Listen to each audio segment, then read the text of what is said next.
Students, we are on the paragraph number 5 of chapter number 11, Noise in the Environment. Let's discuss the difficult words we can find out in this paragraph first.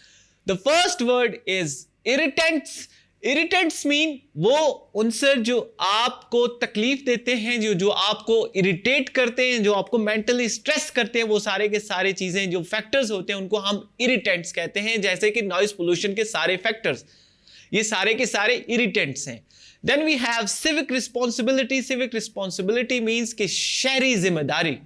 Being a citizen, आपकी क्या जिम्मेदारियां हैं उसको हम civic responsibility कहते हैं.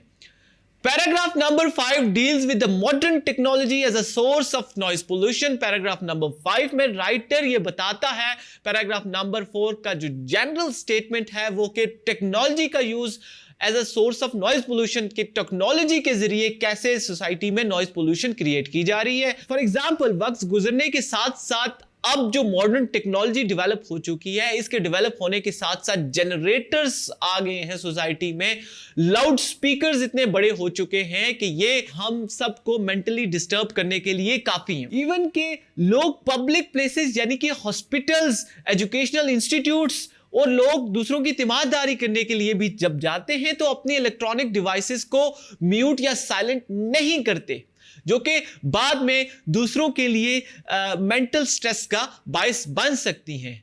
और use of electric generators in industrial and residential zone रही सही कसर वो पूरी कर देता है मुआशरे में नॉइज पोल्यूशन की. Students, some people are having zero ethics के उनके घर का टीवी का वॉल्यूम इतना ज्यादा होता है कि दूसरों को मेंटली इल करने के लिए वही काफी होता है. इस सब से बचने के लिए राइटर्स इस पैराग्राफ के लास्ट में सिविक रिस्पॉन्सिबिलिटी की बात करता है कि हमें अपनी शहरी जिम्मेदारी का एहसास करना चाहिए, हमें दूसरों का एहसास करना चाहिए ताकि हम अपनी किसी गफलत की वजह से किसी और को तकलीफ में ना डालें, हम इस सोसाइटी पर रहम करें. स्टूडेंट, इस पैराग्राफ को डिस्कस करने का राइटर का यह मकसद था कि सोसाइटी में नॉइज पोल्यूशन बेहद खतरनाक हद तक बढ़ चुकी है, जो कि आने वाले कुछ दिहाइयों में बहुत ज्यादा खतरनाक साबित हो सकती है, और जितना जल्दी हो सके हम इस प्रॉब्लम के लिए अच्छे मेजर ले सकें.